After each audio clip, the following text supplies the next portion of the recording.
Today is the 27th of March 2021. My name is David Hickson, and in today's market update we're going to be doing something very different. At first I'm going to take a look at the S&P 500 and update our position on that. There isn't very much to say about that, and so we have some extra time today in which I am going to discuss a very long-term view, because I have some data going back over 300 years, and we're going to take a look at some really very long cycles. Before we take a look at the markets, I must ask you to please make sure that you have read and understood these disclaimers. So let's start with a quick update on the S&P 500. Now, nothing has changed in my opinion since the market update of last week, and so I would encourage you to take a look at that market update if you haven't seen it yet. As you know, I spoke in last week's market update about the fact that we are now in the final 20-week cycle, which started at this trough over here at the beginning of March, and this is the final 20-week cycle in the current 18-month cycle, and that 18-month cycle trough is indicated by this nest of lows over here just after the middle of this year. And I spoke in last week's market update about the shape of the 20-week cycle that we are expecting, which would or should form an early peak and then of course move down in an M shape into that 18-month cycle trough. So let's take a look at what happened this week. In last week's market update, I spoke about the fact that the 20-week cycle trough has probably formed here at the beginning of March. And of course, we always take a look at the interactions between price and the 20-day cycle FLD, which is this purple line. And the first interaction is where price crosses up above the FLD. That's labeled an A category interaction. And I mentioned in last week's video that the target that was generated by that crossing of the FLD was somewhere between 4,005 I think and about 4,050. So those were the targets that were generated. There's more than one because it was a bit of a messy cross, as I spoke about in a previous market update video. Price sort of tracked along that FLD. It wasn't very clean, and so of course, price failed to achieve those targets. It wasn't a big failure, but it didn't quite reach up to there, which is the first sign of some bearishness, as I mentioned in last week's market update video. And then the next interaction is the B category interaction, which is expected to form at the same time as the 20-day cycle trough forms in the markets. And there is the nest of lows for that 20-day cycle trough. And I've spoken last week's video about the possibility that this was indeed the 20-day cycle trough. And last week's price action was a little bit messy. As you can see, price came back up to the 20-day FLD, slipped below it and formed a lower trough over here on Thursday before jumping up and crossing up above the FLD again. Now, of course, for price to cross up above the FLD, we need the median price, which is the mid price between the high and the low, to actually cross the FLD. And I believe that median price is not quite up above the FLD, so potentially it hasn't quite crossed that yet, but I'm not going to worry too much about the finer details. The point is that this is in all likelihood the 20-day cycle trough that has formed over here. And so what happened with this B category interaction? Usually, price finds support at the level of the 20-day FLD at the B category interaction. Sometimes, as I have mentioned in previous market update videos, and I'm pretty sure I mentioned it last week, as the market begins to turn bearish, the level of support tends to doesn't provide quite as much support as it normally would, and price slips down below the level of that 20-day FLD, which is what would seem to have happened over here. And so this is another sign of bearishness. In other words, because we are expecting the market to turn bearish fairly soon, in my opinion, in order for price to head down towards that 18-month cycle trough expected a little after the middle of this year, we are beginning to look for signs of bearishness. However, as I mentioned in last week's video, I would not be surprised to see another peak forming over here, and it looks as if the price might come up and form another peak. it is quite possible that it will achieve these goals, these targets that it missed previously. That is something that we do sometimes see happening. And we could, in fact, generate a target from this potential price cross over here, which would give us a target just a little bit below 40.50. And so I would not be at all surprised to see price coming up towards that kind of level. But it would be interesting to see whether it achieves it, because we are beginning to see the signs of bearishness. And nothing has changed in terms of what I said last week, in that we are expecting the market to turn down fairly soon on its way to forming the 18-month cycle trough a little after the middle of this year. However, there's an important clarification that I would like to make, and let me zoom out again. And I've displayed these semicircles because although the semicircles are very useful ways of visualizing what the cycles are doing, they can be a little bit misleading, because sometimes I think that people think that because we have a semicircle starting at this level and going up and then coming back down to this level, that I'm implying that price is also going to return all the way down to the same level that it was at in October of last year. That is certainly not the case. The semicircles are simply a visual guide to show us whether the cycle is moving up or moving down. And at this point in time, we expect the 40-week cycle to be influencing price to move down. And the influence of that cycle is going to start having an impact on the market fairly soon. The 20-week cycle is, of course, still moving up, and so the two are working against each other. But as I mentioned in last week's market update, we are expecting the shape of this cycle to be more bearish than the previous cycle, which was, of course, a bullish cycle. I wouldn't be surprised to see a bearish cycle forming at this point, which would mean an early peak and then a move down into that 18-month cycle trough. Now let's take a look at something very different. We were contacted by a Sentient Trader user many weeks ago, and they were trying to load annual data into the software. And I warned that even if we managed to get Sentient Trader to actually load the data, I'd be very surprised if it performed an analysis. So here we have data going all the way back to the late 1600s, over 300 years worth of data. This data comes from the Foundation for the Study of Cycles. They're doing some really interesting work in terms of cycles in financial markets and cycles in all kinds of other aspects of life. And the user who was trying to analyze it has a very interesting Twitter presence. Let's take a quick look at that. Here we go. Take a look at the Twitter account of Fiorente 2 is the Twitter handle.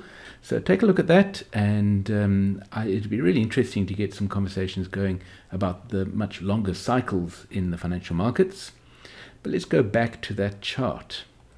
Of course, when you first load this data, and if you're looking at a linear chart, it looks like a flat line until things started maybe moving at the beginning of the 20th century. And then it suddenly shoots upwards. So we have to be viewing it as a logarithmic chart. There it is.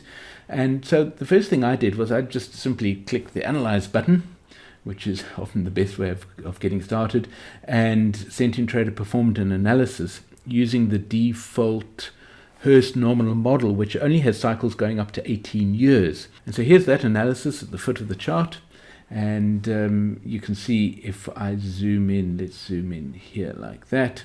Here you can see, let's see, what is this? This is 2008. This move down was the global economic crisis. I think that's what everybody called it, when the market came down through 2008.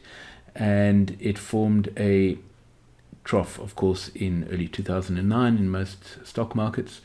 And that was, according to this analysis, an 18-year cycle trough. And so the next thing that is fairly apparent is this next important nest of lows for the next 9-year cycle trough, which I think you can see, although I've rather drawn over it, but it is centered right there at the beginning of 2020. Isn't that interesting? And I should remind you, there's only one piece of data for each year in this data, and so it's a really sort of fascinating way of performing a cycle analysis with only one piece of data per year. But here again is that nest of lows for the 9-year cycle trough, indicating that even if you were looking at only one piece of data per year and you just immediately performed a default analysis, you had a very, very clear indication of a 9-year cycle trough that was expected in early 2020, or I suppose in 2020, because of the fact that we only have one piece of data. So this inspired me to do a little more experimentation, and so we're often asked, what happens longer than 18 years? What's the next longer cycle? The longest cycle that Hurst spoke about was, of course, the 18-year cycle. That was the longest cycle that he mentioned in his nominal model. And there are various possibilities, and I've had many really interesting conversations about the possibility that the next longer cycle is a 36-year cycle, which would make sense because, of course, that is double the length of an 18-year cycle. But what about the contrative cycle, which is longer than 36 years? And is it possible that we have a 3-to-1 harmonic ratio between the 18-year cycle and a 54-year cycle? So here's a fairly interesting analysis which shows in the 1930s a 54-year cycle trough. We had a 36-year cycle trough in the early 1970s, and then a 54-year cycle trough which formed over here in the late 1980s. I think that is 1988, which was, of course, the crash in 1987. That some of us might remember. And then we had another 36-year cycle trough over here in 2008, 2009, following the global economic crisis. And the other interesting thing about this analysis is that if you were watching this analysis and you were wondering what was going to happen in 2020, you would have seen this nest of lows over here for 2020, a 9-year cycle. And if you take a look at the bottom right of the chart, you can see the average wavelengths of those cycles, including a cycle that is fairly close to the accepted average of the contrative cycle. Let's look at one more chart. This is another experimental chart. I'm working with a different nominal model again. What I've done is simply extended Hurst's nominal model by doubling the cycles so that they obey the principle of harmonicity. Each cycle is 2 times longer than the cycle that is 1 degree shorter in the nominal model. And so from the 18-year cycle, we have a 36-year cycle, then a 72-year cycle, and then a 144-year cycle. Is there a 72-year cycle and a 144-year cycle? I don't know, but it's quite interesting to have a look and see what results from this analysis. And so we have a 144-year cycle trough over here, which was in 1784. The next 144-year cycle trough was this one over here, which I'm sure you can recognize as the 1932 low. The next 144-year cycle trough, which would be wonderful to be alive for, but unfortunately I think it's unlikely, is going to happen towards the end of this century, in about 2080, something like that. So that's the next 144-year cycle trough. Now, according to this analysis, there was a 72-year cycle trough over here in 2008. 2008 was clearly a fairly important cycle trough. 72-year cycle trough, quite an interesting idea.